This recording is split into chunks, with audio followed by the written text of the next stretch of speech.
Pinagbintangan, inalipusta. Sa gitna ng Marangyang Mall, kinaladkad si Serafina bilang magnanakaw ng sapatos para sa kanyang anak na may kapansanan. Pero ang mas masakit na sampal, ang makita ang lalaking nangako sa kanya ng habambuhay na nakatayo sa harap niya, hindi para iligtas siya, kundi para panoorin ang kanyang pagkadurog. Tatanggapin ba niya ang perang pambayad sa kanyang dangal o lalaban siya para sa katotohanan? Ang mga basurang tulad mo, hindi dapat hinahayaang makatapak sa makintab na sahig na ito dahil pati ang hangin dito ay dinudumihan ninyo. Ang boses ni Sylvette Aragon ay tila isang matalim na labahan na humihiwa sa malamig na hangin ng hapon sa loob ng sikat na butik sa Aurelia Square. Walang halong pag-aalinlangan ng kaniyang mga mata. Punong-puno ng pandidiri habang nakatitig sa luma at kupas na bestida ni Serafina Llorente. Sa harap ng maraming taong nakasuot ng mamahaling alahas, ang kaniyang boses ay umalingaw-ngaw na tila isang hatol ng kamatayan para sa dangal ng isang ina. Sa mga sandaling iyon, ang mga daliri ni Serafina ay mahigpit na nakakapit sa isang maliit at lumang supot na gawa sa tela. Sa loob nito ay ang kaniyang buhay, mga barya at lukot-lukot na 20 pesos na kaniyang pinag-ipunan sa loob ng 6 na buwan mula sa walang katapusang pagtatahi ng mga uniforme. Ang bawat sentimo ay may amoy ng kaniyang pawis. May bakas ng mga tusok ng karayom sa kaniyang mga daliri at may dalangin na sa wakas, sa araw na ito, ay makakalakad na ng maayos ang kaniyang anak. Dahan-dahang napayuko si Serafina, hindi dahil sa hiya, kundi dahil sa bigat ng kawalang katarungan. Ang kaniyang lalamunan ay tila punong-puno ng tuyong buhangin, mahapdi at mahirap lunukin. Ang bawat pintig ng kaniyang puso ay nararamdaman niya sa kaniyang mga sentido, mabigat, mabilis at masakit. Ang kaniyang mga tuhod ay nagsisimula ng manginig, ngunit pinilit niyang tumayo nang matuwid sa harap ng kaniyang anak na si Tomasin. "Ma'am, pambayad po ito. Pinaghirapan ko po ang perang ito." Ang pabulong na sagot ni Serafina, ang kaniyang boses ay pilit na pinatatatag. Sa gitna ng namumuong unos ng emosyon, isang mapanguyam na tawa ang pinakawalan ni Sylvette. Sabay hablot sa bag na tela ni Serafina. Sa isang marahas na galaw, binaligtad ng manager ang bag. Ang mga barya ay bumagsak sa sahig, nagkalat sa makintab na tiles, na lumilikha ng isang tunog na tila bawat isa ay humihiwa sa kanyang pagkatao. Ang bawat piso na gumulong ay tila isang bahagi ng kanyang pangarap na nawawala sa ilalim ng mga estante ng mamahaling sapatos. Pera? Ito ang tawag mo sa basura na iisito? Huwag mo akong lokohin, Serafina. Alam nating lahat na hindi sapat ang mga baryang ito para sa isang sapatos na nagkakahalaga ng libo-libo. Ang singal ni Sylvette habang itinuturo ang isang pares ng orthopedic shoes na nakuha sa bag ni Serafina, ang sapatos na lihim na inilagay ni Tess doon ilang minuto lamang ang nakalilipas. Magnanakaw ka, ginagamit mo pa ang anak mo para makapang-umit. Sa mga sandaling iyon, naramdaman ni Serafina ang isang matinding lamig na dumadaloy sa kaniyang mga ugat. Ang kaniyang paningin ay nagsimulang lumabo, hindi dahil sa luha, kundi dahil sa matinding pagkabigla. Tila tumigil ang mundo. Ang mga bulungan ng mga taong nakapaligid ay naging isang malabong ingay sa kanyang pandinig. Nakita niya ang kanyang anak, si Tomasin, na nakakapit sa kanyang laylayan. Ang maliliit na balikat nito ay nanginig sa takot. Ang mga mata ay puno ng pagtataka at sakit. "Nanay, hindi ka magnanakaw, di ba?" Ang pabulong na tanong ng bata na mas masakit pa kaysa sa anumang sampal na natanggap ni Serafina sa kanyang buong buhay. Nais sumigaw ni Serafina, nais niyang ipagsigawan sa buong mundo ang katotohanan, ngunit ang kanyang tinig ay tila ninakaw na rin ng tadhana. Ang kanyang mga kamay ay nanlamig habang pinapanood ang mga security guard na papalapit sa kanya. Sa gitna ng kaguluhang iyon, ang tanging nararamdaman niya ay ang matinding pagkadurog, isang pagkawasak na hindi kayang ayusin ng anumang tahi o sinulid. At doon, Sa gitna ng kaniyang pinakamababang sandali, isang pamilyar na boses ang narinig niya mula sa pintuan ng butik. Isang boses na 7 taon niyang sinubukang kalimutan, ngunit gabi-gabing bumibisita sa kaniyang mga panaginip. Anong nangyayari dito? Napatigil ang lahat. Ang awtoridad sa boses na yon ay tila nagpatahimik maging sa hangin. Pag-angat ng tingin ni Serafina, nakita niya si Leandro Valverde. Nakatayo ito, matikas sa kanyang mamahaling suit. Ang kanyang mga mata ay malamig at puno ng distansya. Sa tabi nito ay si Doña Carmela, ang babaeng naging mitya ng kanyang kalbaryo noon. Sinalubong ni Leandro ang mga mata ni Serafina. Walang pagkilala, walang init, tanging pagdududa at pagkadiri ang nakita ni Serafina sa lalaking minahal niya nang higit pa sa kanyang sarili. Leandro, ang tanging salitang lumabas sa kanyang mga labi. Ngunit sapat na yon upang maramdaman niya ang huling piraso ng kanyang puso na tuluyang gumuho. Nakatayo si Serafina sa gitna ng butik, napapaligiran ng kanyang mga nagkalat na barya, habang ang kanyang nakaraan at ang kanyang kasalukuyang bangungot ay nagsasama sa isang malupit na tagpo.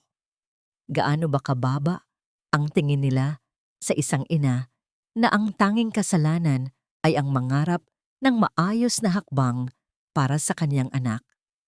At hanggang kailan kailangang dumanas ng ganitong sakit ang isang marangal na puso bago ito tuluyang sumuko. Hindi lang ikaw ang dumi sa paningin ng mga tao, Serafina. Pati ang anak mong pilay ay mukhang tinuruan mo ng maging pabigat at magnanakaw sa lipunan. Ang bawat salita ni Sylvette ay tila mga lason na pilit na isinisaksak sa puso ni Serafina. Hindi pa nakontento ang manager. Isang marahas na pag-aire ng kaniyang kamay ang tumama sa balikat ni Tomasin. Ang mahinang katawan ng bata, nahirap sa pagbalanse dahil sa kaniyang pilay na paa, ay natumba at tumama ang tuhod sa matigas at malamig na tiles ng sahig. Isang impit na iyak ang kumawala sa bata. Ang tunog ng kanyang pagbagsak ay tila isang malakas na dagundong sa pandinig ni Serafina. "Anak!"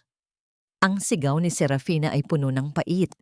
Mabilis siyang lumuhod sa sahig, hindi alintana ang sariling sakit, upang yakapin ang nanginginig na katawan ni Tomasin. Ang kaniyang mga daliri, na sanay sa paghawak ng matatalim na karayom, ay dahan-dahang humahaplos sa namumulang tuhod ng anak. Ang kaniyang puso ay tila pinipiga sa galit at awa. Isang damdaming nagpapakulo sa kanyang dugo, ngunit pinipilit niyang ikulong sa loob ng kanyang dibdib. Sa gitna ng tensyon, isang pamilyar na boses ang sumabat, puno ng pang-uuyam. "Diyos ko, Serafina, nakakahiya ka. Sinasabi ko na nga ba, ang pagiging desperada mo bilang single mom ang magtutulak sa'yo sa ganitong gawain." Pag-angat ng tingin ni Serafina, nakita niya si Mirelda, ang kaniyang pinsan. Nakatayo ito sa likod ni Doña Carmela. Ang mga mata ay nagniningning sa isang uri ng kasiyahang nagmumula sa pagkakita sa pagbagsak ng iba. Si Mirelda, na noon pa man ay may lihim na inggit sa kagandahan at katatagan ni Serafina, ay tila nakahanap ng gintong pagkakataon upang lalong ibaon ang pinsan sa putik ng kahihiyan.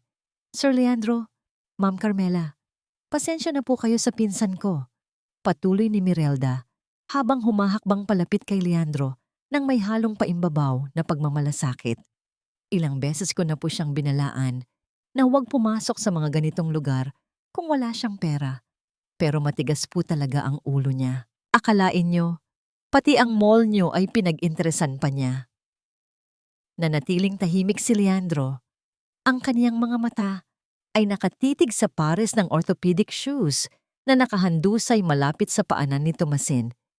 May kung anong kumurot sa kaniyang alaala, ang sarili niyang kabataan na puno rin ng gamutan at mga espesyal na sapatos. Ngunit bago pa man siya makapagsalita, ang malamig na boses ni Doña Carmela ang namayani. "Kung ganoon, kilala mo pala ang babaeng ito, Mirelda," ani Doña Carmela habang binubuksan ang kaniyang mamahaling pitaka. "Ayaw ko ng gulo sa loob ng mall natin, Leandro. Masyadong maingay ang mga ganitong uri ng tao. Kumuha ang matanda ng ilang malulutong na ₱1,000 at walang pakundangang binitawan ito sa harap ni Serafina na tila nagpapakain ng hayop. Heto, kunin mo ang perang iyan, bayaran mo ang sapatos, at umalis ka na, kasama ang anak mo. Huwag mo nang hintayin na dumating ang mga pulis. Napatitig si Serafina sa mga perang nagkalat sa tabi ng kanyang mga barya. Isang mapait na ngiti ang sumilay sa kanyang mga labi.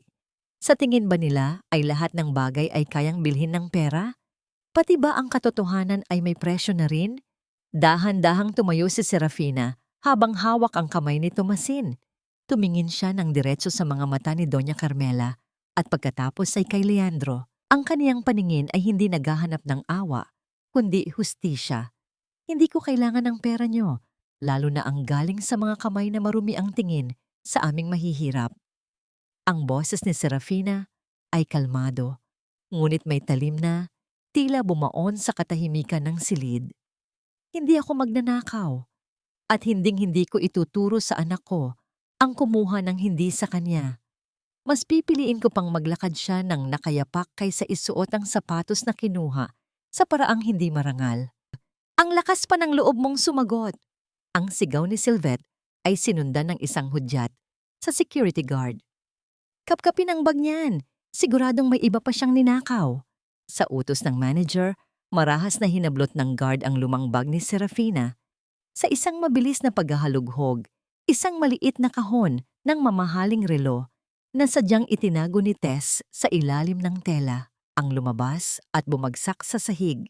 Isang singhap ng pagkagulat ang narinig mula sa mga taong nanonood.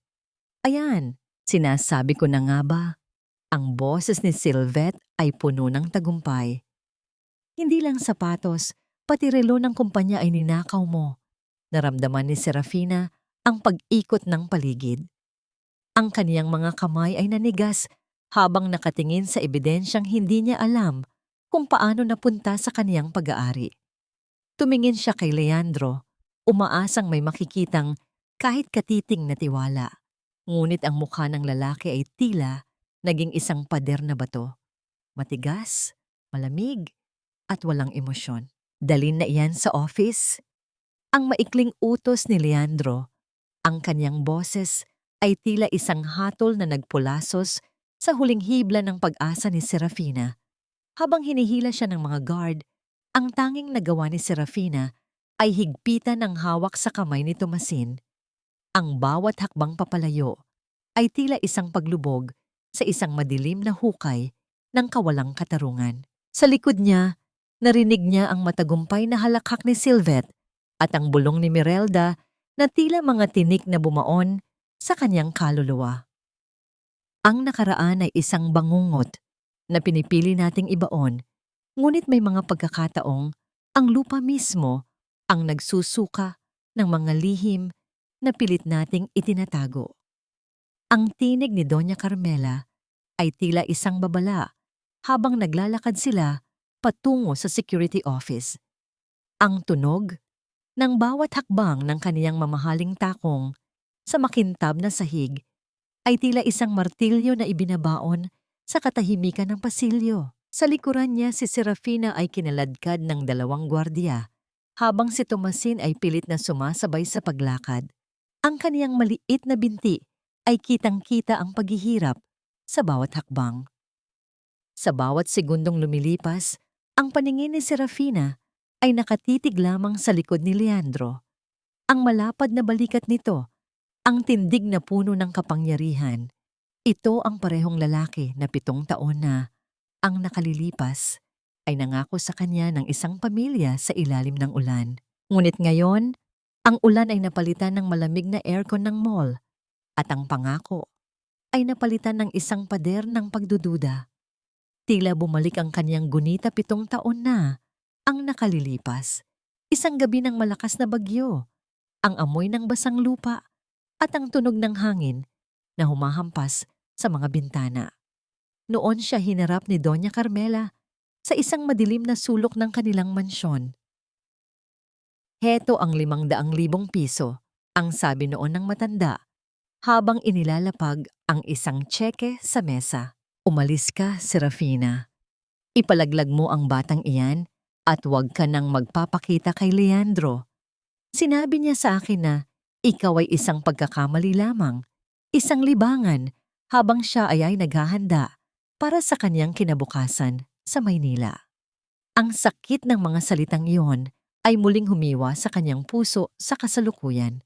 Ang tsekeng iyon na hindi niya kailanman ginalaw, na hanggang ngayon ay nakatago sa ilalim ng kanyang unan bilang paalala ng kanyang pagkatao na sinubukang bilhin. Nabalik lamang ang diwa ni Serafina nang marinig niya ang pagbukas ng mabigat na pinto ng security office. Ang silid ay puno ng mga monitor ng CCTV na kumukurap, tila mga matang walang emosyon na nagmamasid sa kanyang pagbagsak. Leandro, anak, hindi na natin kailangan pang pahabain ito. Ang wika ni Doña Carmela habang nakaupo sa isang silya. Ang kanyang mga mata ay puno ng takot na baka may maalala ang kanyang anak. Ipaubayan na natin ito sa mga awtoridad. May board meeting ka pa? At ayaw kong madungisan ang pangalan ng Baliverde dahil sa isang simpleng insidente ng pagnanakaw. Lumingon si Leandro.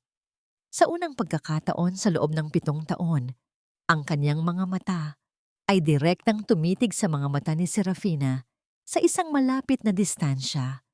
May kung anong kislap ng sakit at kalituhan ang dumaan sa mga mata ng lalaki, ngunit agad itong napalitan ng tigas ng kaniyang kalooban. Serafina, ang kanyang boses ay mababa, tila isang kulog na nagbabanta sa malayo. Bakit kailangang humantong sa ganito? Bakit kailangan mong gamitin ang isang bata para sa iyong mga maling gawain? Isang mapait na tawa ang kumawala sa mga labi ni Serafina. Ang daling maniwala sa nakikita ng mga mata. Leandro, lalo na kung ang puso mo ay matagal nang nabulag ng dumi ng inyong yaman. Huwag kang bastos. Ang sigaw ni Sylvette nakakarating lang. Hawak ang isang folder. Sir Leandro, heto po ang logbook. Maraming beses na po nating napapansin ang kakulangan sa inventaryo kapag may mga taong tulad niya na pumasok sa store. Humarap si Serafina kay Leandro. Ang kanyang mga mata ay nag-aapoy sa paninindigan. Tingnan mo ang anak ko, Leandro. Tingnan mo ang kanyang mga mata. Sa tingin mo ba ang isang inang nagpapakahirap magtahi hanggang madaling araw para lang mabilhan siya ng sapatos ay magagawang ituro sa kanya ang kumuha ng hindi sa kanya? Napatingin si Leandro kay Tomasin. Ang bata ay nakatingin din sa kanya. Ang mga mata nito ay punong-puno ng luha, ngunit may isang uri ng katapangan na pamilyar sa kanya. Nakita ni Leandro ang pilay na paa ng bata. Ang kanyang puso ay biglang tumibok ng mabilis. May isang kakaibang koneksyon, isang lukso ng dugo na hindi niya maipaliwanag. Leandro, let's go. Ang pilit ni Doña Carmela, ang kaniyang boses ay nagsisimulang manginig sa kaba. Gagawa lang siya ng kwento para makuha ang simpatsya mo. Ngunit bago pa man makahakbang si Leandro, lumapit si Sylvette kay Serafina at inilapag ang isang piraso ng papel sa mesa. Pirmahan mo ito. Isang pag-amin na kinuha mo ang sapatos at ang relo. Kung gagawin mo ito, baka kaawaan ka namin at hindi na ituloy ang kaso. Pero kung hindi, titiyakin ko na mabubulok ka sa kulungan at ang anak mong pilay ay mapupunta sa kalsada. Ang bawat salita ni Sylvette ay tila isang mantsa na dumudumi sa hangin. Si Serafina ay tumingin sa panulat at pagkatapos ay sa kanyang anak. Ang kanyang dangal ay nakataya. Ngunit ang kinabukasan ni Tomasin ang nakasalalay sa kanyang desisyon. Pirmahan mo na, Serafina. Ang bulong ni Mirelda mula sa gilid. May mapanirang ngiti sa kaniyang mga labi. Para matapos na ang lahat, nanginginig ang kamay ni Serafina habang papalapit sa panulat. Ang kanyang puso ay tila isang ibon na nagpupumiglas sa loob ng isang bakal na hawla. Tumingin siya kay Leandro, isang huling sulyap ng pag-asa, ngunit ang lalaki ay nanatiling nakatayo ng matigas. Tila hinihintay ang kaniyang pag-amin. Hindi ko pipirmahan ang isang kasinungalingan. Ang mariing sabi ni Serafina, sabay tabig sa papel. Ngunit sa sandaling iyon, isang malakas na tunog ng pagbagsak ang narinig mula sa labas ng pinto, na sinundan ng isang boses na puno ng takot. Sir Leandro! Ang stockroom! May sunog sa stockroom! Ang gulo ay biglang sumiklab. Sa gitna ng usok at takot, nakita ni Serafina ang isang pagkakataon, ngunit nakita rin niya ang isang panganib na mas malaki pa sa pagkakakulong. Ang usok ay walang pinipiling kulay ng balat, ngunit sa gitna ng kadiliman, ang mga pusong marumi, ang unang naghahanap ng masisisi. Ang boses ni Sylvette ay muling narinig sa gitna ng nagkakagulong mga tao. Tila isang matinis na tunog na humihiwa sa makapal at maitim na usok na nagsisimulang bumalot sa pasilyo. Ang amoy ng nasusunog na goma at tela ay sumusulasok sa ilong, nakakasakal at nagdadala ng matinding takot. Ang bawat pagsabog ng liwanag mula sa malayo ay tila mga dila ng apoy na nagbabantang lamunin ang lahat ng kanilang tinataguan. Sa loob ng maliit na silid, ang panik ay tila isang nakakahawang sakit. Ang mga gwardiya ay nagsimulang magtakbuhan, ang kanilang mga yabag sa sahig ay mabilis at walang direksyon. Sa gitna ng kaguluhang ito, ang tanging inisip ni Serafina ay ang kaniyang anak. Mabilis niyang binuhat si Tomasin na ngayon ay umiiyak na sa takot. Ang maliliit na kamay nito ay nakasabit ng mahigpit sa kaniyang leeg. Sir Leandro, baka ang babaeng ito ang may gawa nito. Ang sigaw ni Sylvette habang itinuturo si Serafina sa gitna ng nagkakapalang usok. Gusto niyang sunugin ang mall para lang makatakas at burahin ang ebidensya ng pagnanakaw niya. Tingnan niyo, balak na niyang tumakas. Napatigil si Leandro. Ang kanyang mukha ay nababalot ng anino. Ang kanyang mga mata ay sumusuri sa paligid. Nakita niya si Serafina na hirap sa pagbuhat sa bata habang pilit na humahanap ng labasan.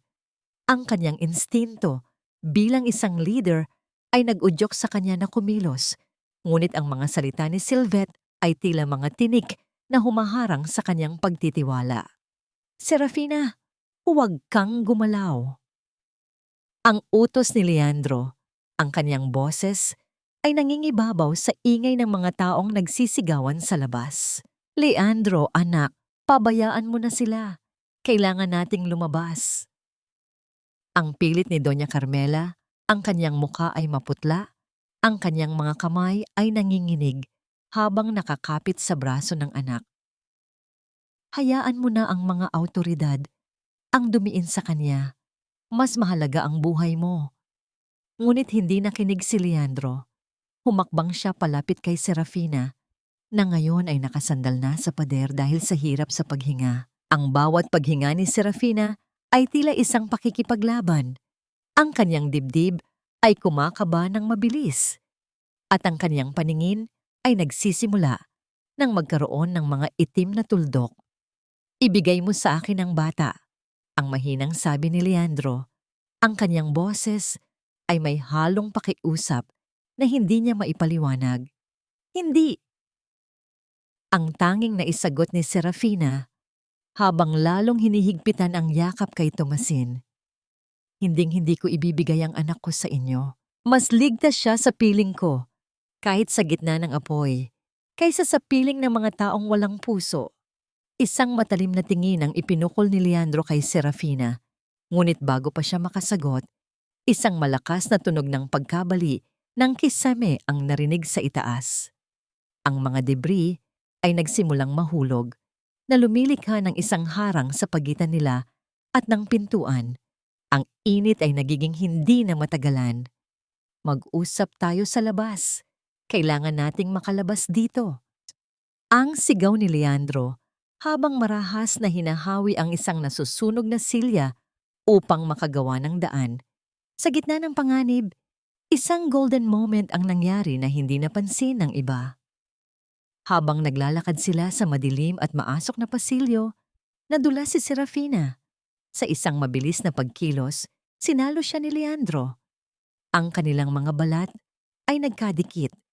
Isang init na higit pa sa apoy ng paligid ang gumapang sa kanilang mga ugat. Sa isang saglit, ang 7 taon ng paghihiwalay ay tila naglaho. At ang tanging natira ay ang 2 pusong pilit na itinatanggi ang katotohanan. Ngunit agad ding bumitaw si Leandro nang makitang nakatingin ang kaniyang ina. Nakalabas sila sa mall, ang malamig na hangin ng gabi ay sumalubong sa kanila. Kasunod ng tunog ng mga sirena ng bumbero na papalapit. Si Serafina ay napaupo sa damuhan, hinahabol ang kanyang hininga habang tinitingnan ang kanyang anak. Ngunit ang kanyang ginhawa ay pansamantala lamang. Heto ang ebidensya, Sir Leandro. Ang boses ni Sylvette ay muling umalingaw-ngaw. Hawak-hawak niya ang bag ni Serafina na kaniyang nailabas bago pa lumala ang sunog. Nailigtas ko ang relo at ang sapatos na ninakaw niya. Wala na siyang lusot ngayon. Tumingin si Leandro sa bag at pagkatapos ay kay Serafina na mukhang hapo at lupaypay. Ang mantsa sa dangal ni Serafina ay tila lalong lumalalim sa harap ng maraming taong nakaligtas. Ang kaniyang pangalan ay muling kinaladkad sa putik. Dalhin niyo siya sa presinto. Ang malamig na utos ni Leandro habang tumatalikod upang alalayan ang kaniyang ina. Hindi niya nilingon si Serafina kahit na narinig niya ang hagulgol ni Tomasin na tumatawag sa kaniyang papa nang hindi sinasadya. Naiwang mag-isa si Serafina sa gitna ng dilim habang ang kaniyang bagong pares ng kaaway ay nakangiting tagumpay sa kaniyang likuran. Ang apoy sa mall ay maaaring maapula, ngunit ang apoy ng kawalang katarungan sa kaniyang buhay ay nagsisimula pa lamang lumyab. Ang bawat barya ng katotohanan ay may bigat na kayang magpabagsak kahit sa pinakamataas na tore ng kasinungalingan, ngunit sa mundo ng mga dukha, ang katotohanan ay madalas na natatabunan ng sikmura. Sa isang madilim na sulok sa labas ng nasusunog na mall, nakatayo si Mang Chedeng, ang matandang janitress na halos 3 dekada nang naglilinis sa Aurelia Square. Ang kaniyang mga kamay, na magaspang at nanginginig sa kaba, ay mahigpit na nakakapit sa kaniyang basang-basahan. Ang kaniyang mga mata ay nakatitig kay Serafina na ngayon ay pilit na isinasakay sa sasakyan ng mga guwardiya. Tila bumalik ang kaniyang gunita noong nakaraang buwan sa isang mainit na hapon sa gilid ng palengke. Noon siya inabutan ni Serafina ng 200 piso, perang kikitain sana nito sa pananahi ng 5 uniforme upang pambili ng gamot sa hika ng asawa ni Mang Chedeng.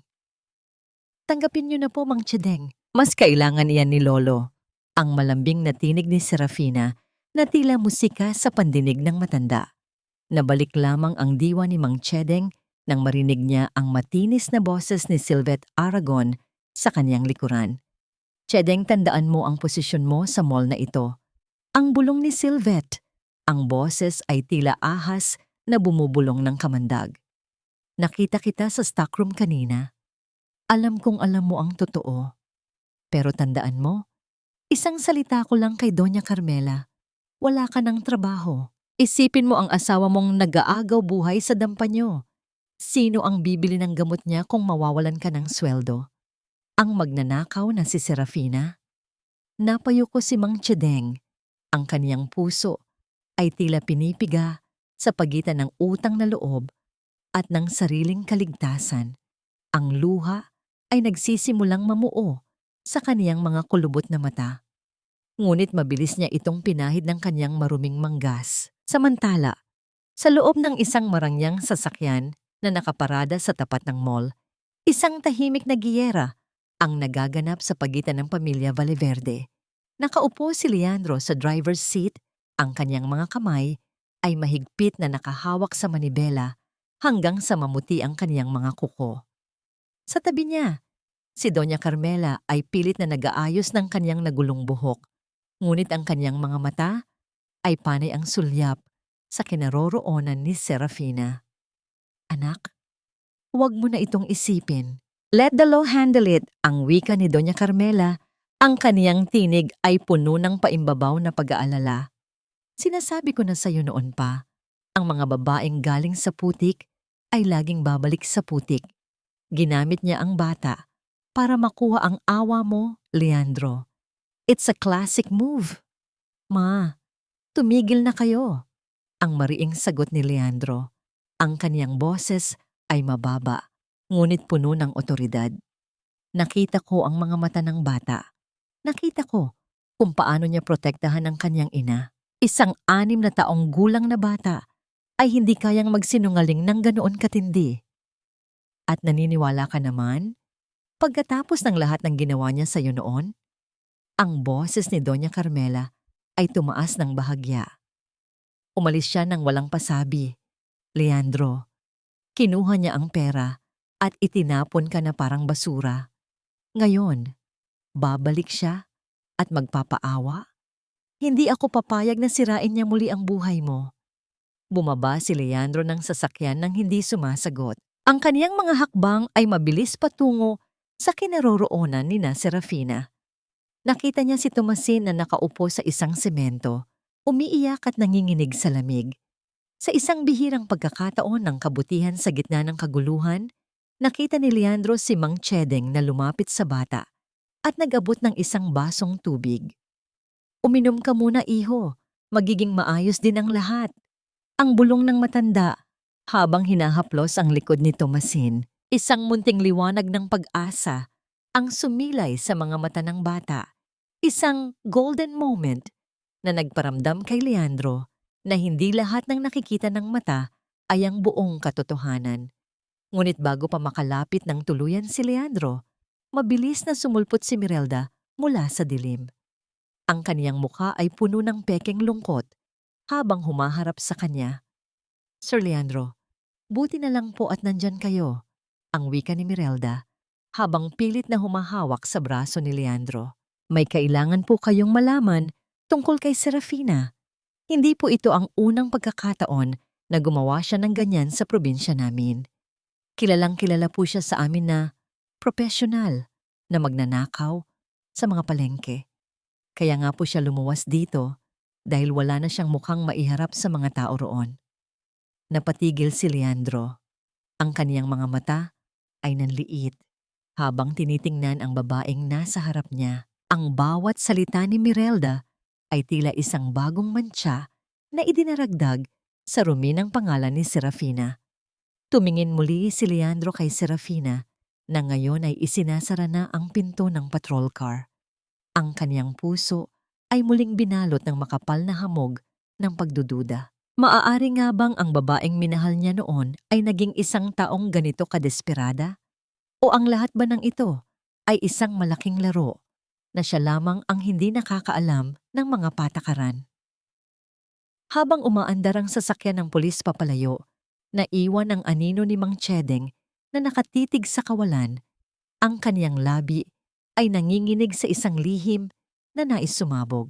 Isang tanong ang nanatiling nakabitin sa hangin. Hanggang kailan mananaig ang takot sa harap ng katotohanang sumisigaw sa loob ng kaniyang dibdib? Ang katotohanan ay tila isang buto na pilit na ibinabaon sa lupa. Gaano man ito kalalim itago, darating ang oras na sisibol ito upang basagin ang semento ng kasinungalingan. Ang gabi ay lumalalim, dala ang isang uri ng lamig na hindi kayang pawiin ng anumang makapal na tela. Sa loob ng madilim na pasilyo ng himpilan ng pulisya, ang tunog ng bawat pag-ikot ng lumang bentilador sa kisame ay tila isang mabagal na pagbibilang ng mga sandali ng pagdurusa ni Serafina. Nakaupo siya sa isang matigas na bangko. Ang kaniyang mga kamay ay nakapatong sa kaniyang kandungan habang pinagmamasdan ang kaniyang anak na si Tomasin na nakasandal sa kaniyang tagiliran, pagod at tuluyan nang nakatulog sa gitna ng takot. Sa kabila ng salamin, sa labas ng interrogation room, nakatayo si Leandro. Ang kaniyang mga mata ay hindi maalis sa maliit na batang lalaki. May isang kakaibang kirot sa kaniyang dibdib, isang pamilyar na pakiramdam na tila nakatingin siya sa isang salamin ng kaniyang sariling nakaraan. Ang paraan ng paghinga ng bata, ang kurbada ng kaniyang noo, at ang kaniyang paa na kailangan ng tulong. Sir Leandro, ang sabi po ng audit team, may mga butas sa records ni Miss Aragon nitong nakaraang 3 buwan. Ang mahinang ulat ng kanyang assistant na si Marco. Ang boses nito ay maingat. Tila ayaw mabulabog ang mabigat na katahimikan. At tungkol sa sunog, mukhang nagsimula ito sa isang tumpok ng mga papel sa loob mismo ng kanyang opisina, hindi sa stockroom. Isang madiing paghinga ang pinakawalan ni Leandro. Ang hamog ng pagdududa sa kanyang isipan ay nagsisimula ng mahawi, ngunit ang mga salita ng kanyang ina at ni Mirelda ay tila mga tinik pa ring nakabaon sa kanyang puso. Humakbang siya palapit sa pinto at dahan-dahang pumasok sa silid. Napaangat ng tingin si Serafina. Ang kaniyang mga mata ay pagod. May mga itim na bilog sa ilalim nito. Ngunit ang apoy ng paninindigan ay hindi pa rin namamatay. Hindi siya nagsalita. Hinayaan niyang ang katahimikan ang magsilbing harang sa pagitan nilang dalawa. Dahan-dahang lumuhod si Leandro sa harap ni Tomasin. Napansin niyang ang sintas ng lumang sapatos ng bata ay natanggal at nakasabit na sa sahig. Sa isang golden moment na tila nagpapatigil sa oras, inabot ni Leandro ang sintas at dahan-dahang itinali ito ng maayos. Ang kaniyang malalaking kamay, na sanay sa paghawak ng mga mamahaling fountain pen at blueprints, ay tila nanginginig habang hinahawakan ang maruming sintas ng sapatos ng bata.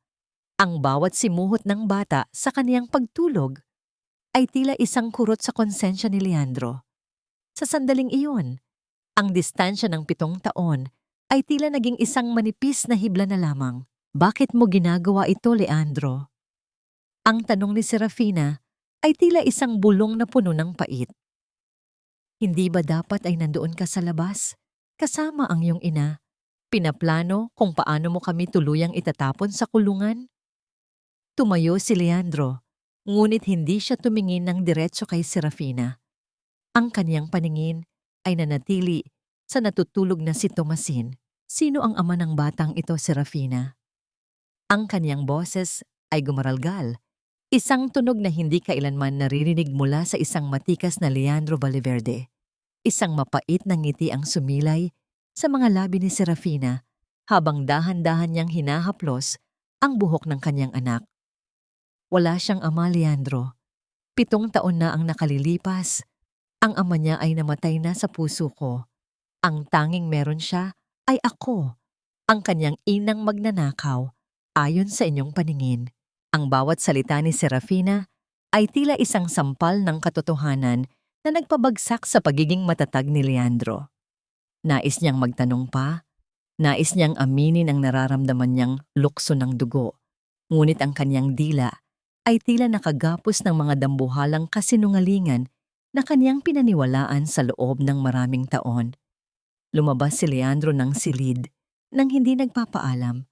Ang kaniyang mga hakbang ay mabilis at walang direksyon hanggang sa makarating siya sa kaniyang sasakyan. Doon, sinalubong siya ni Marco, ang kaniyang pinagkakatiwalaang tauhan, na may hawak na isang tablet. Sir, may nahanap po kaming butas sa CCTV system. Ang mabilis na ulat ni Marco. May 3 minutong nawala sa footage bago tumunog ang alarm sa butik ni Miss Aragon. Mukhang may nag-delete ng file mula sa main server, ngunit may isa tayong backup server sa basement na hindi nila napansin. Kasalukuyan na po itong nire-recover ng ating IT team. Naningkit ang mga mata ni Leandro. Ang mantsa ng pagdududa ay unti-unti nang napapalitan ng puot para sa mga taong naglaro sa kaniyang buhay. Gawin niyo ang lahat para makuha ang video na yon, Marco, at bantayan niyo si Mang Chedeng. Pakiramdam ko, may alam ang matandang yon na pilit niyang itinatago. Samantala, sa isang madilim na sulok sa labas ng presinto, nakita ni Sylvette si Mirelda. Ang dalawa ay nag-uusap ng pabulong. Ang kanilang mga mukha ay nababalot ng takot at desperasyon. Kailangang matuloy ang pagpapakulong sa kanya bukas na bukas din. Ang mariing sabi ni Sylvette. Ang kanyang mga kuko ay bumaon sa kanyang palad. Kapag nakabalik ang audit team mula sa Maynila, tapos na tayo. Kailangang si Serafina ang maging dahilan ng lahat ng nawawalang pera. Huwag kang mag-alala. Ang sagot ni Mirelda, ang kaniyang mga mata ay puno ng kislap ng kasamaan. May kakilala ako sa loob. Titiyakin ko na hinding-hindi na makakalabas ng buhay si Serafina sa selda bago pa man dumating ang paglilitis. Nabalik ang lahat sa katahimikan ng gabi. Ngunit sa loob ng presinto, isang liwanag ang nagsimulang sumilay sa screen ng computer ni Marco. Isang malabo at gumagalaw na imahe ang lumitaw. Isang imahe na magpapabago sa kapalaran ng lahat. Sa gitna ng kanyang pagtulog, biglang nagising si Tomasin at napayakap ng mahigpit sa kanyang ina. Nay, natatakot po ako. May masamang tao po sa panaginip ko. Hinaplos ni Serafina ang likod ng anak, habang ang kanyang paningin ay nakatitig sa malamig na rehas ng bintana. Ang gabi ay tila walang katapusan, at ang bukas ay nananatiling isang madilim na katanungan. Ngunit sa ilalim ng lahat ng sakit, may isang munting apoy ng pag-asa na hindi niya hahayaang mamatay. Ang malaking tanong ay, makararating ba ang katotohanan bago tuluyang isara ang pinto ng selda? O ang huling pagkakataon ni Leandro para makabawi ay tuluyan na ring maglalaho sa dilim? Ang bawat kasinungalingan ay may hangganan, at kapag ang maskara ng pagkukunwari ay nagsimula ng mabitak, maging ang pinakamataas na pader ng kapangyarihan ay hindi kayang pigilan ang pag-agos ng katotohanan. Sa loob ng opisina ng administrasyon ng Aurelia Square, ang hangin ay tila naging kasing bigat ng bakal. Ang amoy ng usok mula sa nangyaring sunog ay nananatili pa rin. Humahalo sa amoy ng mamahaling pabango ni Sylvette Aragon, na ngayon ay tila naging amoy ng takot. Ang kaniyang mga mata ay mabilis na gumagala sa paligid habang pilit niyang binubuksan ang kaniyang personal na vault. Ang kaniyang mga kamay ay nanginginig. Ang bawat pag-ikot ng dial ay tila isang tibok ng kaniyang kaba. Kailangang mawala ang mga dokumentong ito. Ang pabulong na sabi ni Sylvette, ang kaniyang boses ay nanginginig sa desperasyon. Kapag nakita ni Leandro ang mga resibong ito, hindi lang trabaho ang mawawala sa akin. Mabubulok ako sa kulungan. Sa kabilang dako, sa loob ng himpilan ng pulisya, isang matahimik na tagpo ang nagaganap sa gitna ng ingay ng mga nagtatrabahong opisyal. Sa isang madilim na sulok ng selda, nakaupo si Serafina sa sahig. Ang kanyang likod ay nakasandal sa malamig na semento at sa kanyang mga kamay ay hawak niya ang isang lumang rosaryo na gawa sa kahoy, ang tanging kagamitan na hindi nakuha ng mga guwardiya. Isang golden moment ang bumalot sa paligid nang simulan ni Serafina ang kanyang tahimik na pagdarasal. Ang kanyang mga labi ay dahan-dahang gumagalaw. Ang bawat butil ng rosaryo ay tila isang hakbang patungo sa kapayapaan sa gitna ng kanyang unos. Ang liwanag ng buwan na dumadaan sa maliit na rehas ng bintana ay tumatama sa kanyang mukha. Nagpapakita ng isang uri ng kagandahan na hindi kayang sirain ng anumang paratang. Sa sandaling iyon, hindi siya isang bilanggo. Siya ay isang inang. Ang tanging sandata ay ang kaniyang pananampalataya. Nay, bakit ka po nagdarasal? Ang mahinang tanong ni Tomasin na nagising mula sa kaniyang kandungan. Nagpapasalamat ako, anak. Ang malambing na sagot ni Serafina habang hinahaplos ang pisngi ng bata. Dahil kahit sa dilim, hindi tayo pinababayaan ng Diyos. At dahil kasama kita. Samantala, sa loob ng main server room ng mall, nakatayo si Leandro kasama si Marco at ang IT expert. Ang malamig na asul na liwanag mula sa mga monitor ay tumatama sa matigas na mukha ni Leandro.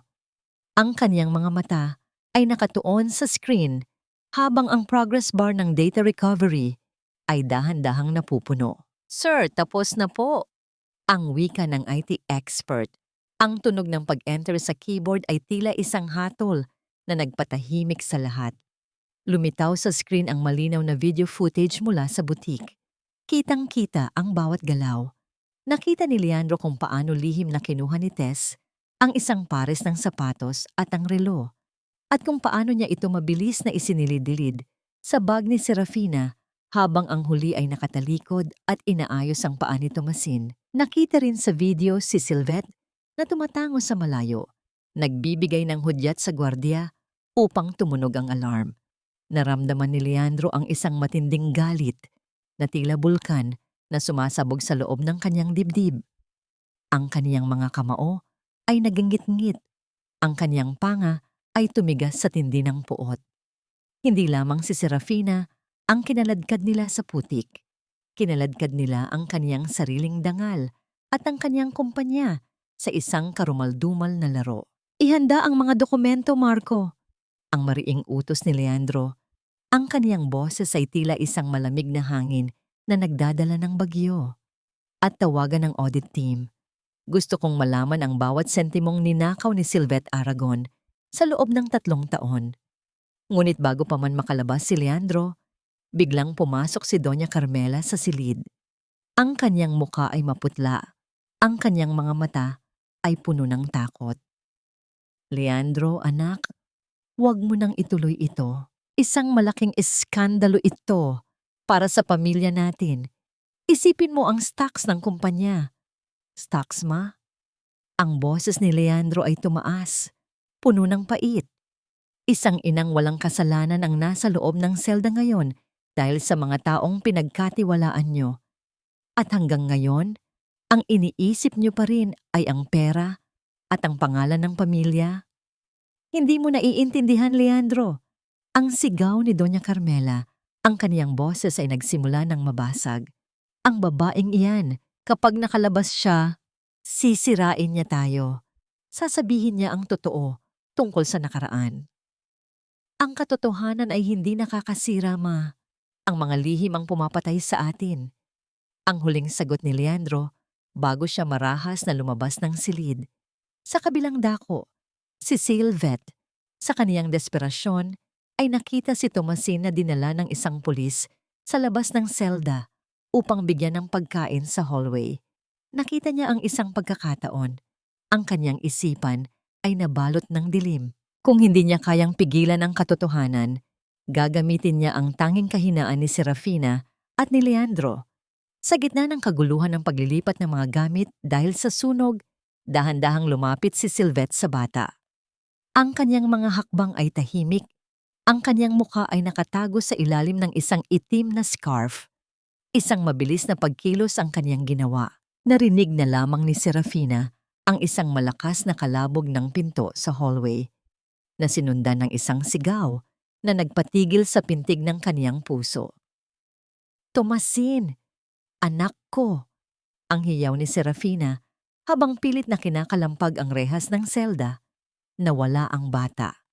Ang tanging naiwan sa hallway ay ang isang piraso ng lumang sapatos ni Tomasin na nahulog sa sahig. Ang sapatos na kanina lang ay maingat na itinali ni Leandro. Ang maskara ay tuluyan ng nabagsak, ngunit ang panganib ay lalong tumindi. Ang hangin ay napuno ng tensyon at ang gabi ay tila naging isang madilim na labirinto kung saan ang buhay ng isang inosenteng bata ang nakataya. Ang sigaw ng isang ina ay may kapangyarihang yumanig sa langit at ang bawat patak ng kanyang luha ay nagiging apoy na tutupok sa anumang kasamaang nagtatangkang kumitil sa kanyang liwanag.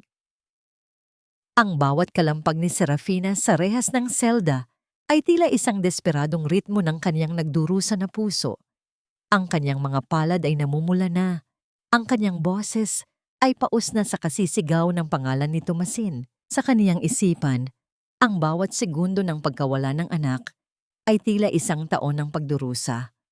Ang malamig na bakal ng rehas ay tila naging kasing init ng apoy na tumutupok sa kumpanya ni Leandro. Ngunit mas masakit ang apoy na nararamdaman niya sa kaniyang dibdib.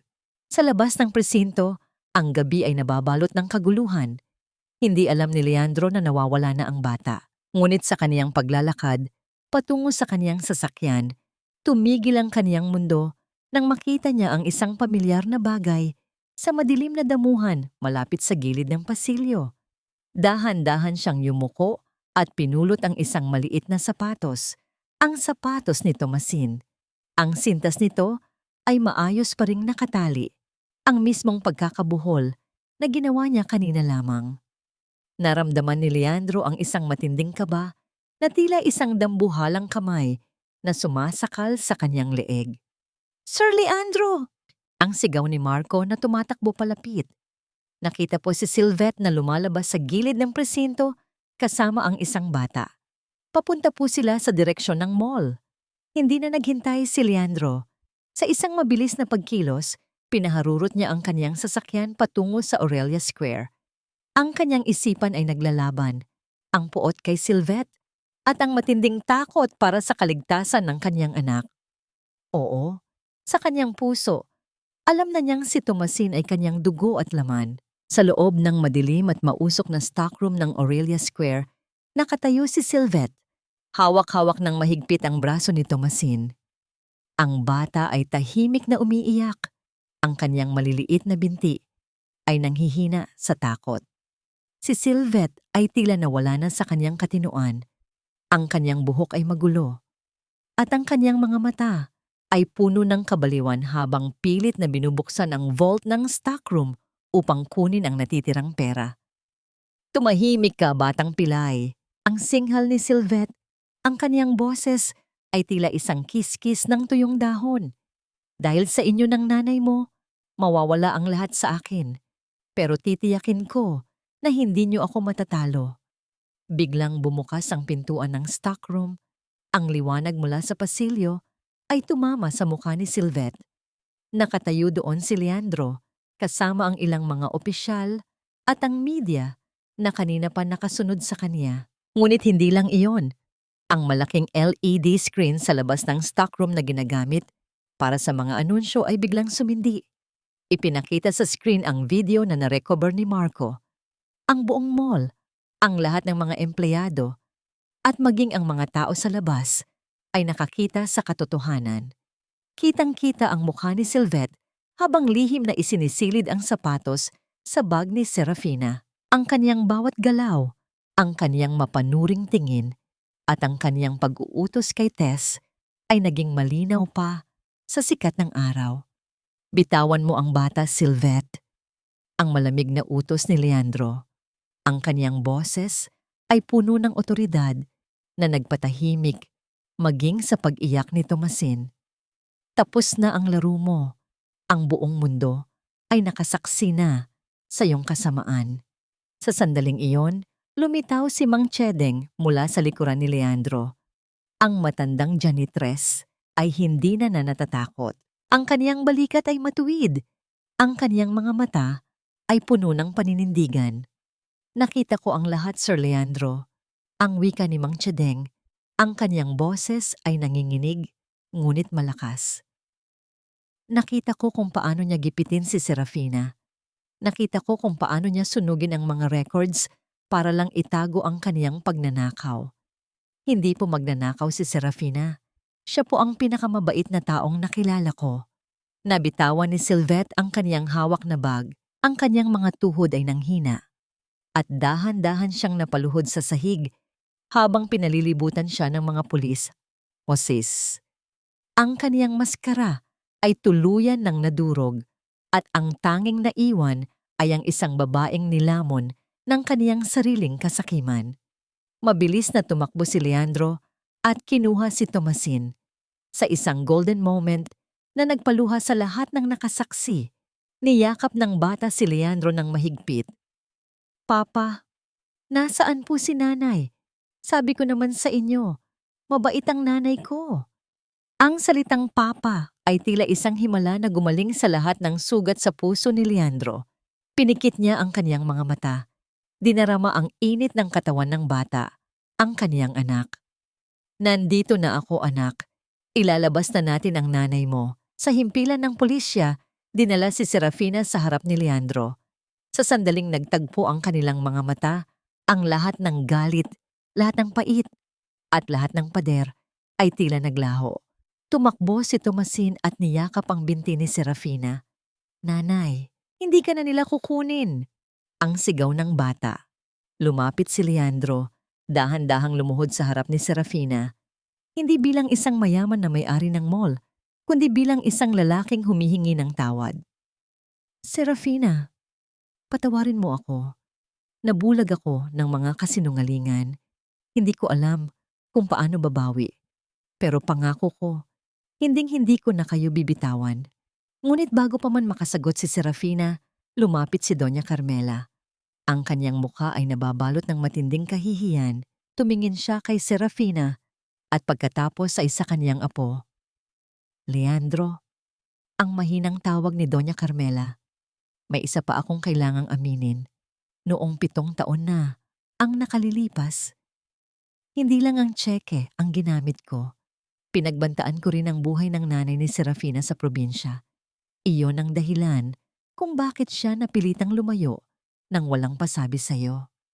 Ang huling pasabog ni Doña Carmela ay tila isang kidlat na tumama sa gitna ng kanilang muling pagkikita. Ang katahimikan ay naging kasing lalim ng dagat at ang bawat isa ay tila hindi makapaniwala sa lalim ng kasamaang nagawa para lamang sa pangalan ng pamilya.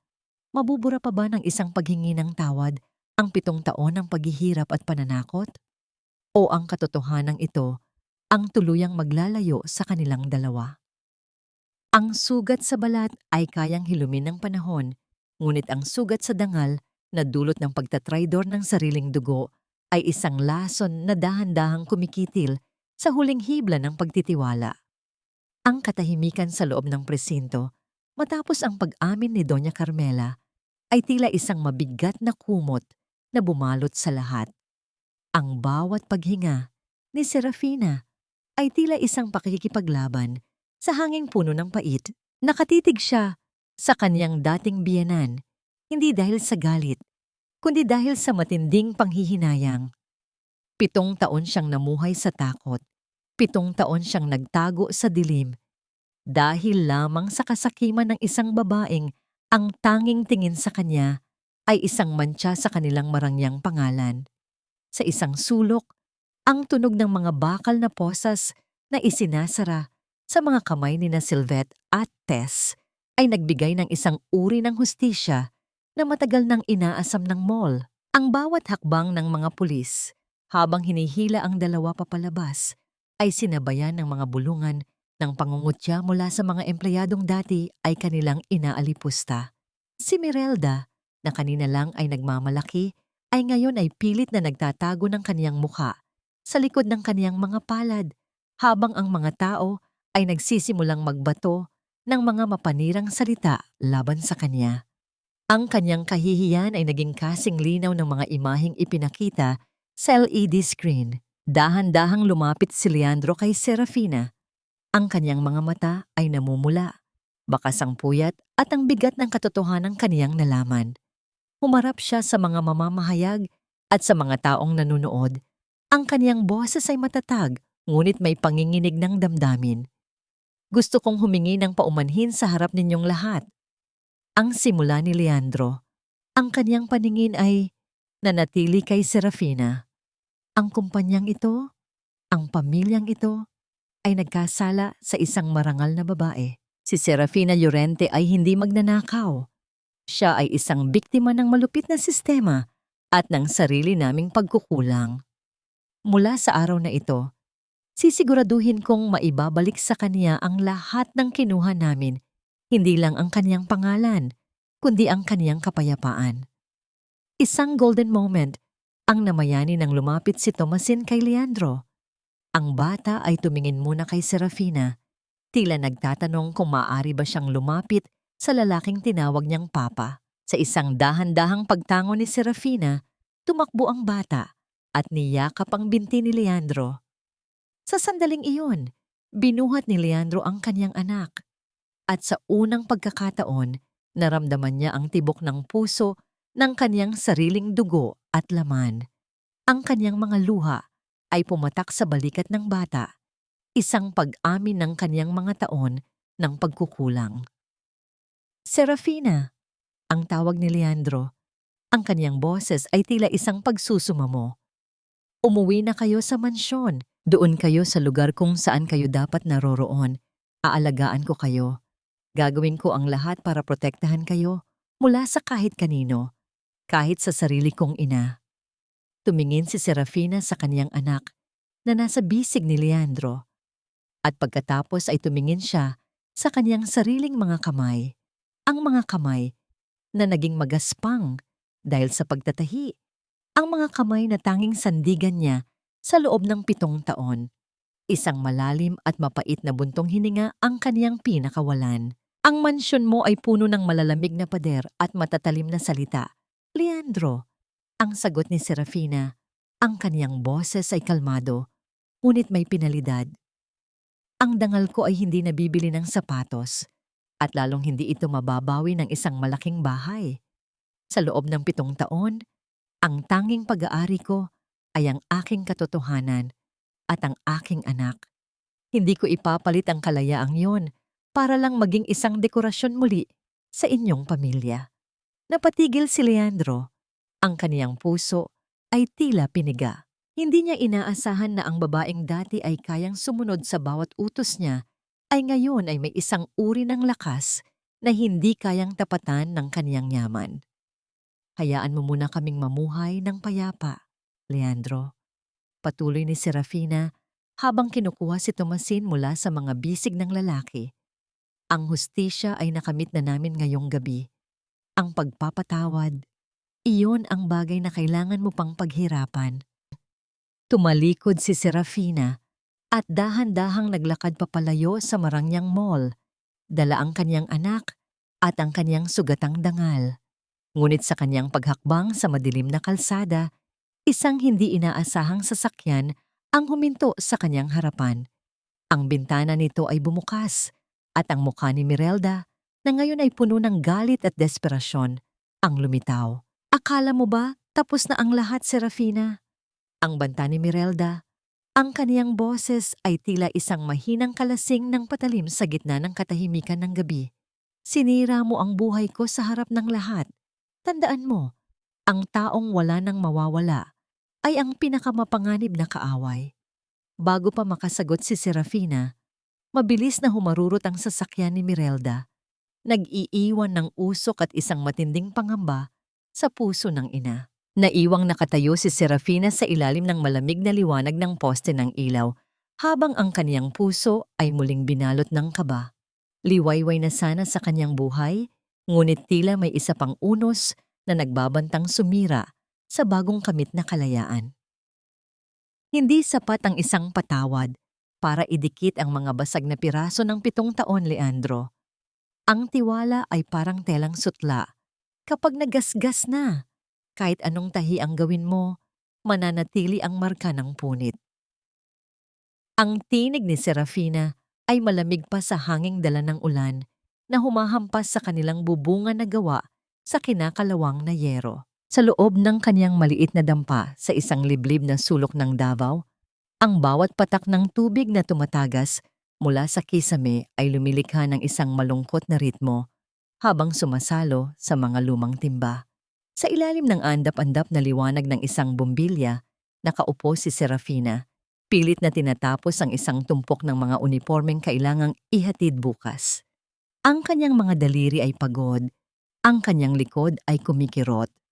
Ngunit ito ang buhay na nagbigay sa kanya ng tunay na kalayaan. Sa labas, ang tunog ng isang mamahaling makina ng sasakyan ay dahan-dahang namatay. Alam ni Serafina kung sino yon. 7 gabi na itong nangyayari. Si Leandro ay darating, maghihintay sa labas, at kung minsan ay maglalakas loob na kumatok bitbit ang ilang supot ng pagkain o mga laruan para kay Tomasin. Bumukas ang pinto at pumasok si Leandro. Wala siyang suot na mamahaling suit, isang simpleng t-shirt na puti at maong na pantalon lamang ang kaniyang gamit. Ang kaniyang buhok ay basa ng ulan at ang kaniyang mga mata ay puno ng isang uri ng pagsusumamo na tila humihingi ng limos ng pansin. Dahan-dahan siyang lumapit at inilapag ang isang mainit na supot ng pandesal sa lamesang gawa sa kawayan. Serafina, kailangan nating pag-usapan ang operasyon ni Tomasin, ang mahinang panimula ni Leandro. Ang kaniyang boses ay nanginginig, hindi dahil sa lamig, kundi dahil sa takot na muli siyang itaboy. Nakausap ko ang pinakamahusay na doktor sa Manila. Sinasabi nila na habang bata pa siya, mas malaki ang pagkakataon na tuluyang maituwid ang kaniyang paa. Handa akong bayaran ng lahat, Serafina. Kahit wag mo na akong kausapin, huwag mo lang ipagkait sa bata ang pagkakataong makalakad ng normal. Napatigil ang karayom ni Serafina sa gitna ng tela. Ang kaniyang dibdib ay tila biniyak sa dalawa. Ang sacrifice dilemma ay muling bumitay sa kaniyang leeg. Sa isang banda, ang kaniyang dangal bilang ina na ayaw umasa sa lalaking nanakit sa kaniya. Sa kabilang banda, ang kinabukasan ng kaniyang anak. Naramdaman niya ang init ng kaniyang sariling luha na pumatak sa telang kaniyang tinatahi. Nag-iiwan ng isang madilim na bilog ng pait. Ang pera mo ay laging may kasamang tanikala. Leandro, ang pabulong na sagot ni Serafina. Ang kanyang boses ay naging paos sa pagpipigil ng emosyon. Natatakot ako na kapag tinanggap ko yan, unti-unti mo na namang kukunin ang anak ko sa akin. Natatakot ako na sa huli, ang sasabihin mo ay wala akong karapatan dahil ikaw ang gumastos sa lahat. Isang golden moment ang nangyari nang biglang lumabas si Thomasin mula sa maliit na silid. Ang bata ay may hawak na isang piraso ng tuyo at lumapit kay Leandro. Papa, kain po tayo. Ang inosenteng alok ng bata. Nakita ni Serafina ang pagbabago sa mukha ni Leandro. Ang matikas na negosyante ay biglang naging isang ama na ang tanging hangad ay ang yakap ng kanyang anak. Lumuhod si Leandro sa sahig na semento at tinanggap ang piraso ng tuyo mula sa maliit na kamay ni Thomasin. Kinain niya ito nang walang pag-aalinlangan, isang pagpapakumbaba na hindi inakala ni Serafina na makikita niya sa lalaking lumaki sa karangyaan. Hindi ko siya kukunin sa iyo, Serafina.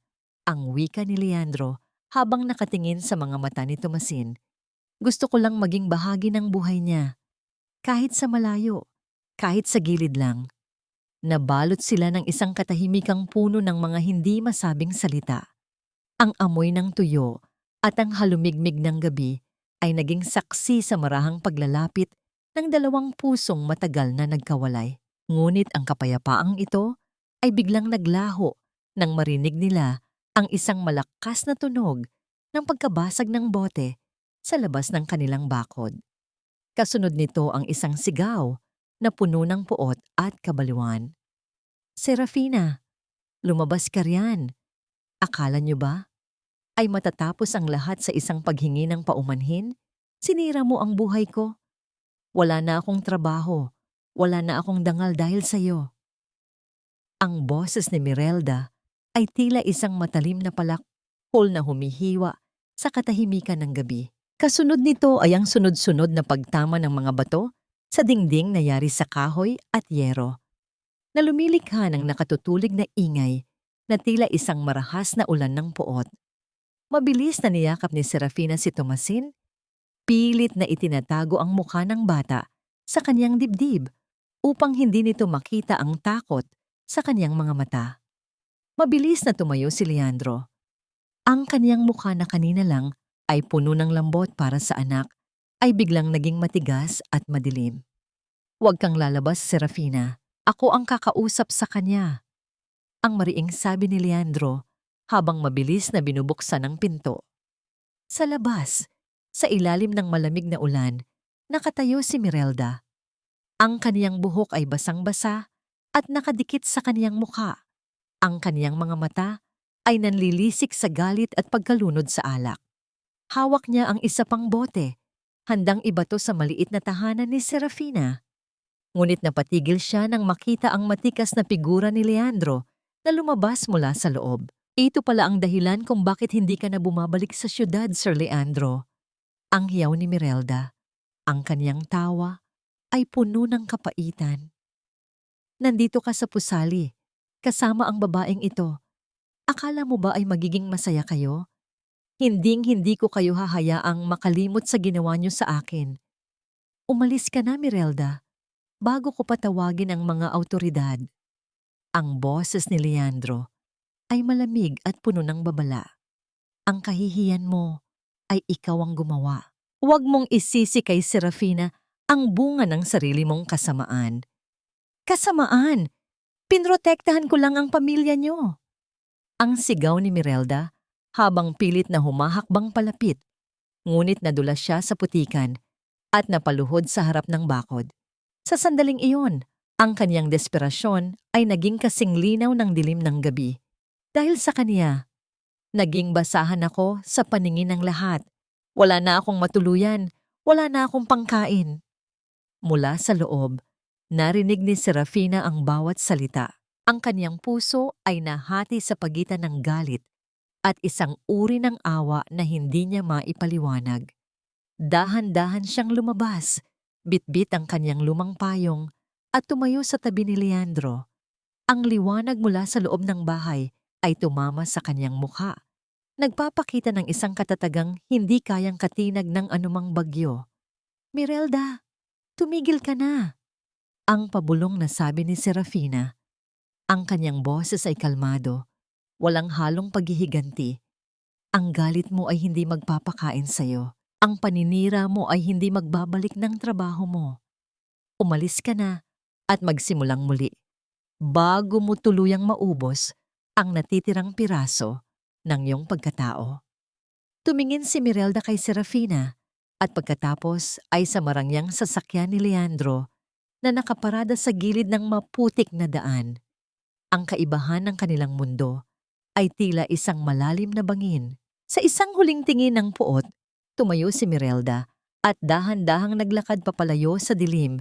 Ang kaniyang mga yabag ay unti-unting nilamon ng tunog ng ulan.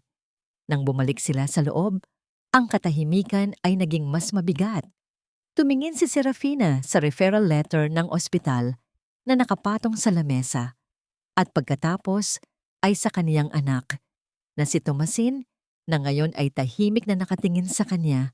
Ang mga mata ay puno ng katanungan. Leandro, ang tawag ni Serafina. Ang kaniyang boses ay tila isang pagsuko, ngunit puno ng dignidad.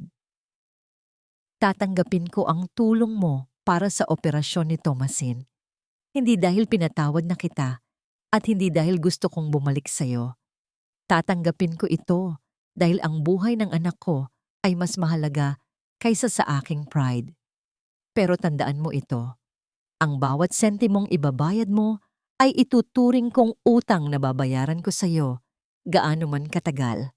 Isang golden moment ang sumilay sa mga mata ni Leandro. Hindi siya nagreklamo, hindi siya nagmalaki. Sa halip, kinuha niya ang kamay ni Serafina at dahan-dahang idiniit ang kaniyang noo rito. Isang tanda ng matinding pagpapakumbaba at pasasalamat. Salamat, Serafina. Salamat sa pagkakataong maging ama. Ngunit sa kabila ng kasunduang ito, ang panganib ay hindi pa natatapos. Sa isang madilim na sulok ng ospital sa syudad, isang tawag ang natanggap ni Mirelda mula sa isang hindi kilalang numero. Ang boses sa kabilang linya ay malamig at pamilyar. Ang boses ni Doña Carmela. Gawin mo ang kailangan mong gawin, Mirelda. Ang utos ng matanda. Huwag mong hayaang matuloy ang operasyong yan. Kapag naging maayos ang lahat para sa kanila, tayo ang mawawalan ng lugar sa buhay ni Leandro. Ang cliffhanger ay tila isang matalim na kutsilyo na nakabitin sa itaas ng kanilang bagong nahanap na pag-asa. Ang operasyon ni Tomasin ay hindi lamang laban para sa kanyang kakayahang lumakad, kundi isang laban para sa kanilang kaligtasan mula sa mga taong hindi pa tapos sa kanilang paghihiganti. Ang tunay na pagsisisi ay hindi nasusukat sa lalim ng luhang ipinatatak, kundi sa haba ng lalakbay ng isang tao upang muling itayo ang mga pangarap na kaniyang dinurog. Isang maaliwalas, ngunit may dalang kaba na umaga, ang sumalubong sa maliit na bakuran ni Serafina. Ang amoy ng namumukadkad na sampagwita ay humahalo sa amoy ng mainit na kape at tinapa. Ngunit ang pinakamalaking pagbabago ay hindi ang paligid, kundi ang lalaking kasalukuyang nakaupo sa isang mababang bangkito sa ilalim ng puno ng mangga. Si Leandro Valverde, ang dating makapangyarihang arkitekto, ay abala sa pag-aayos ng isang sirang silya ng kawayan. Ang kaniyang mga kamay, na dati ay tanging disenyo ng mga gusali, ang hawak, ngayon ay may mga paltos at sugat mula sa pagpupukpok at paglalagari. Sir Leandro, baka mapagod kayo. Ako na po ang gagawa niyan. Ang mahiyain at nanginginig na alok ni Mang Chedeng na ngayon ay madalas na ring tumutulong sa pamilya ni Serafina. Ang matandang janitress ay tila nahanap ang kaniyang bagong pamilya sa piling ng dalawa. Huwag po kayong mag-alala, Mang Chedeng. Masarap sa pakiramdam ang ganitong pagtatrabaho. Ang sagot ni Leandro habang pinapahid ang pawis sa kaniyang noo gamit ang kaniyang braso. Gusto ko, bago pa man makauwi si Tomasin mula sa operasyon, maayos na ang lahat dito sa bahay niyo. Mula sa bintana, tahimik na nagmamasid si Serafina. Nakita niya ang pagbabago kay Leandro. Ibinenta nito ang kanyang mga mamahaling sasakyan at ang kanyang kondo sa Maynila upang pondohan ang Tomasin Steps, ang pundasyong binuo nito para sa mga batang may kapansanan sa paa. Ang kaniyang dating arrogance ay napalitan ng isang mapagkumbabang katahimikan. Isang golden moment ang nangyari nang makita ni Serafina na tinuturuan ni Leandro si Tomasin na magbilang ng mga pako. Isang simpleng sandali ng ama at anak na tila bumubura sa 7 taon ng pangungulila. Nay, ang galing po ni Papa, mag-ayos ng gamit. Ang masayang sabi ni Tomasin habang papalapit sa kanya. Sabi niya po, kapag magaling na ang paa ko, ituturo niya rin po sa akin kung paano gumawa ng bahay. Ngunit sa gitna ng katahimikang ito, isang itim na sasakyan ang huminto sa tapat ng kanilang bakod. Dahan-dahang bumaba si Doña Carmela. Wala siyang dalang mga bodyguard, wala ring suot na marangyang alahas. Ang kanyang muka ay maputla at ang kanyang mga hakbang ay tila mabigat. Sa kanyang pagpasok, lahat ay napatigil. Serafina! Ang mahinang tawag ni Doña Carmela. Ang kaniyang boses ay nanginginig, hindi sa galit, kundi sa isang uri ng kahihiyan na tila ngayon lang niya naramdaman sa buong buhay niya. Maari ba tayong mag-usap kahit sandali lang? Lumapit si Serafina. Ang kaniyang puso ay muling binalot ng pagdududa. Alam niya ang tawag na natanggap ni Mirelda noong nakaraang gabi. Alam niyang ang matandang babaeng ito ay may kakayahang pumatay ng dangal para sa kaniyang pansariling interes. Kung para po ito sa pera o sa pagpapalayo sa amin kay Leandro, wala na po tayong dapat pag-usapan. Ang matigas na sabi ni Serafina. Hindi, iho. Ang sagot ni Doña Carmela habang dahan-dahang lumuluhod sa maputik na lupa ng bakuran ni Serafina. Isang singhap ng pagkagulat ang narinig mula kay Leandro at Mang Chedeng. Ang reyna ng mga Valverde ay nakaluhod sa harap ng isang hamak na mananahi. Nandito ako upang humingi ng tapat na tawad. Hindi ko hinihiling na tanggapin niyo ako sa inyong buhay, ngunit nais kong malaman niyo na ang lahat ng ginawa ko ay bunga ng sarili kong takot at pride. Patawarin mo ako, Serafina. Patawarin mo ang isang matandang nabulag ng kayamanan. Tila tumigil ang mundo sa sandaling iyon.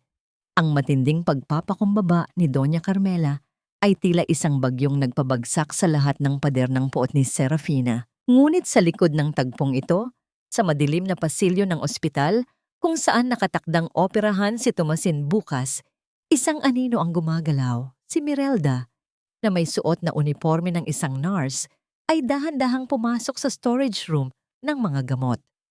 Hawak ni Mirelda ang isang maliit na vial na kaniyang nakuha mula sa isang illegal na supplier. Ang kaniyang mga mata ay nanlilisik sa galit. Kung hindi mapapasa akin ang buhay na dapat ay sa akin, walang sino man ang magiging masaya. Ang pabulong niyang sabi, habang dahan-dahang pinalitan ang isang mahalagang vial na gagamitin sa anesthesia ni Tomasin. Nabalik ang eksena sa bakuran ni Serafina. Tinulungan ni Leandro ang kaniyang ina na tumayo. Bagamat may pag-aalinlangan pa, inabutan ni Serafina ng isang basong tubig si Doña Carmela. Isang maliit na hakbang patungo sa pagpapatawad, ngunit isang malaking hakbang patungo sa panganib. Bukas na ang operasyon ni Tomasin Ang wika ni Leandro habang nakatingin sa kanyang ina at kay Serafina. Ito ang magiging simula ng ating bagong buhay bilang isang pamilya. Hindi nila alam na ang bagong buhay na inaasahan nila ay kasalukuyang binubulag ng isang malupit na plano, isang dangling mystery ang nanatili. Ang tapat bang pagsisisi ni Doña Carmela sa harap ni Serafina ay sapat na upang bawiin ang utos na ibinigay niya kay Mirelda? O huli na ang lahat para pigilan ang trahedyang kaniyang sinimulan? Ang gabi ay lumalim at ang bawat-bawat pag-ikot ng kamay ng orasan ay tila isang countdown patungo sa pinakamahirap na laban ng kanilang buhay. Ang kaba sa dibdib ni Serafina ay hindi maipaliwanag. Isang babala ng kaniyang instinto bilang ina na tila may hindi magandang mangyayari sa ilalim ng mga puting ilaw ng operating room.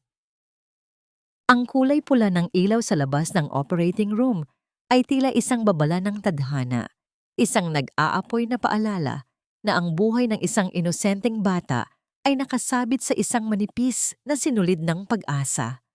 Sa loob ng malinis at malamig na hallway ng ospital, ang amoy ng laso ng disinfectant ay sumusulasok sa ilong, nagdadala ng isang uri ng takot na hindi kayang pawiin ng anumang dasal. Nakaupo si Serafina sa isang matigas na silya, ang kaniyang mga kamay ay mahigpit na nakakapit sa kaniyang lumang rosaryo hanggang sa mamuti ang kaniyang mga kuko.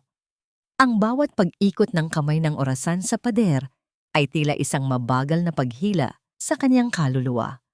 Sa tabi niya, nakatayo si Leandro. Ang kaniyang mga mata ay nakapikit ng mariin. Ang kaniyang likod ay nakasandal sa pader habang pilit na kinakalaban ang sariling pagsisisi. Sa loob ng operating room, ang lahat ay tahimik, maliban sa tunog ng mga kagamitang medikal. Si Mirelda, na nagpapanggap na bahagi ng nursing staff, ay dahan-dahang lumalapit sa tray ng mga gamot. Ang kanyang mga kamay ay nanginginig sa ilalim ng kanyang guwantes. Hawak niya ang vial na may lason, handang ipalit sa anesthesia ni Tomasin.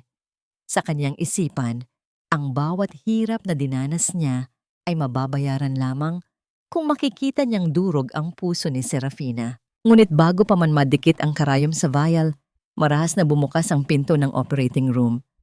Pumasok si Doña Carmela, hinihingal. Ang kanyang muka ay nababalot ng matinding takot.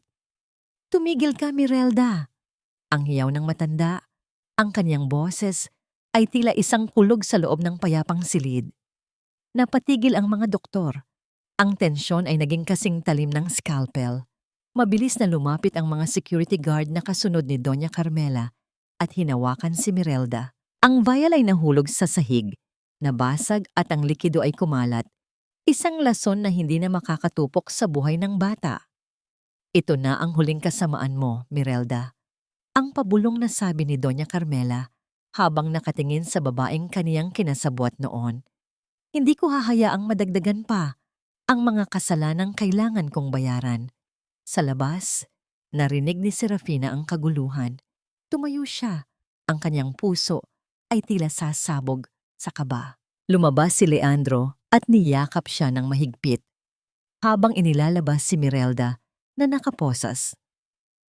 Ang bawat paghikbi ni Mirelda ay tila isang huling hininga ng puot na tuluyan nang naglaho sa hangin. Lumipas ang ilang oras na tila naging isang kawalang hanggan. Nang muling bumukas ang pinto ng operating room, lumabas ang doktor na may isang matamis na ngiti.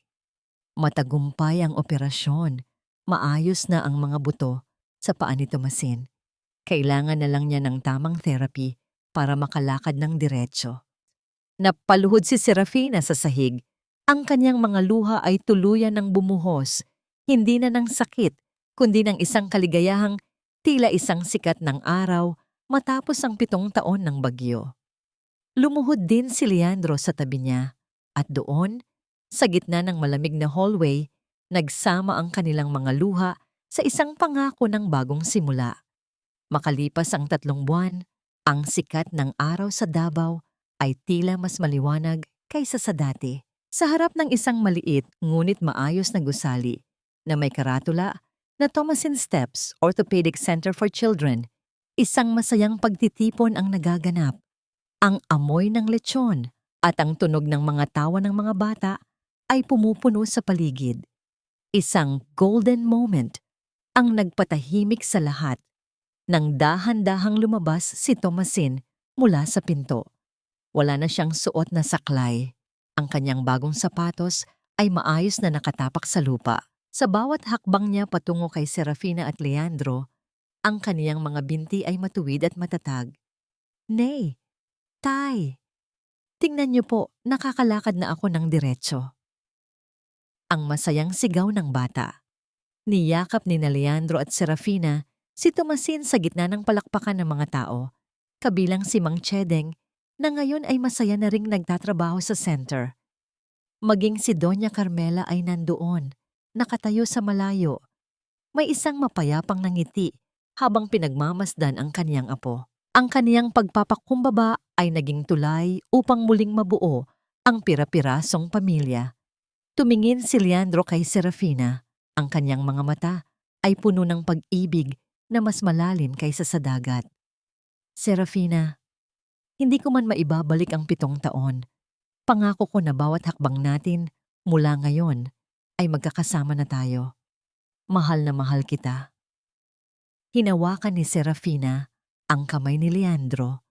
Ang kaniyang mga daliri ay dahan-dahang sumalikop sa mga daliri ng lalaki. Ang pagpapatawad ay hindi madali, Leandro. Pero sa bawat hakbang ng anak natin, nararamdaman ko na ang sugat ng kahapon ay unti-unti nang naghihilom. Handa na akong maglakad kasama ka. Ang hangin ay umihip ng malumanay, dala ang amoy ng bagong pag-asa.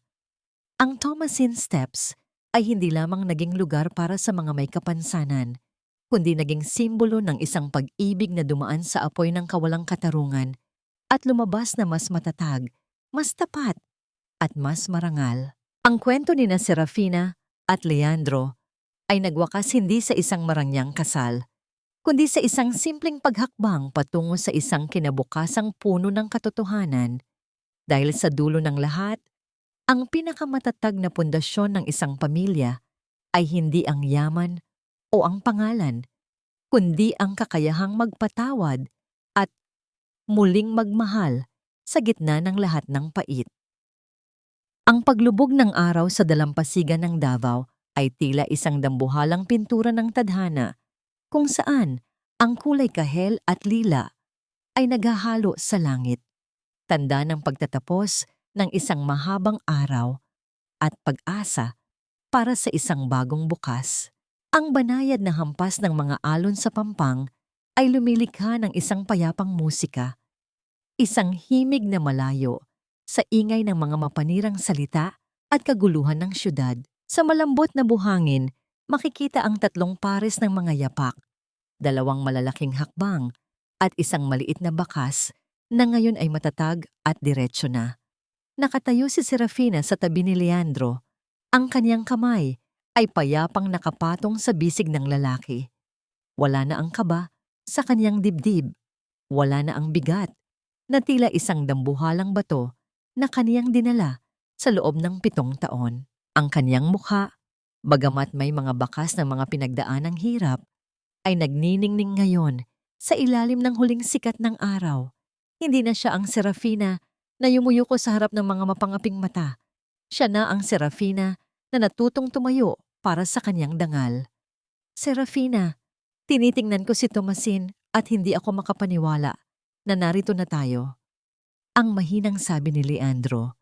Ang kanyang boses ay puno ng kapayapaan. Naisip ko kung hindi dahil sa katatagan mo, baka hanggang ngayon ay nabubuhay pa rin ako sa isang mundong puro kasinungalingan. Tumingin si Serafina sa kanyang anak na si Tomasin, na ngayon ay masayang naghahabol sa mga maliliit na alon. Ang bawat takbo ng bata, ang bawat tawa na kumakawala sa kanyang mga labi ay isang patunay na ang mga himala ay nangyayari sa mga taong hindi sumusuko. Sa katanungan kung napatawad na ba ang lahat, ang sagot ay matatagpuan sa bawat pagbisita ni Doña Carmela sa Tomasin Steps. Ang matanda ay hindi na ang reynang may mataas na trono, kundi isang lola na matiyagang nagbabasa ng mga kwento sa kaniyang apo. Ang pagpapatawad ay hindi isang pangyayari na nagaganap sa isang gabi. Ito ay isang mahabang landas na kanilang piniling lakarin araw-araw. Bitbit ang mga aral ng nakaraan. Si Sylvette at Mirelda ay nahanap ang kanilang sarili sa likod ng mga rehas, kung saan ang tanging kasama nila ay ang anino ng kanilang sariling mga maling desisyon. Ang katarungan ay nakamit, hindi sa paraan ng paghihiganti, kundi sa paraan ng pagpapalitaw sa katotohanan. Nahanap na ba nila ang kaniyang kapayapaan? Oo, ang kapayapaang yon ay hindi nanggaling sa yaman ng mga Valverde o sa tagumpay ng kanilang negosyo. Nanggaling ito sa katahimikan ng kanilang mga budhi at sa init ng pagmamahal na tapat at walang itinatago. Si Mang Chedeng ay nananatiling saksi sa kanilang kaligayahan, isang paalala na ang tunay na kayamanan ay matatagpuan sa mga taong handang tumulong nang walang hinihintay na kapalit. Ang pinakamahalagang aral na iniwan ng kanilang kwento para sa lahat ng mga tagapakinig ay simple ngunit malalim. Ang sapatos ay proteksyon lamang ng ating mga paa sa magaspang na lupa, ngunit ang dangal ang nagsisilbing proteksyon ng ating kaluluwa sa malupit na mundo. Maaaring tayo ay maging dukha sa material na bagay, ngunit hindi kailanman dapat maging dukha sa prinsipyo. Ang bawat hakbang, gaano man kahirap o kapait, ay may patutunguhan basta't ang katotohanan ang iyong gabay. Tay, Nay, halika na po, ang ganda ng mga bituin. Ang masayang tawag ni Tomasin habang itinuturo ang unang bituin na lumitaw sa langit. Nagkatinginan sina Serafina at Leandro, isang tingin na puno ng pangako at pag-unawa. Sabay silang lumakad patungo sa kanilang anak. Ang kanilang mga anino ay nag-iisa sa buhanginan. Ang mga hakbang ni Tomasin ay hindi na lamang mga hakbang ng isang batang gumaling. Ang mga ito ay mga hakbang ng pag-asa para sa isang pamilyang binuo ng katotohanan, pinatibay ng pagsubok at pinag-isa ng wagas na pag-ibig.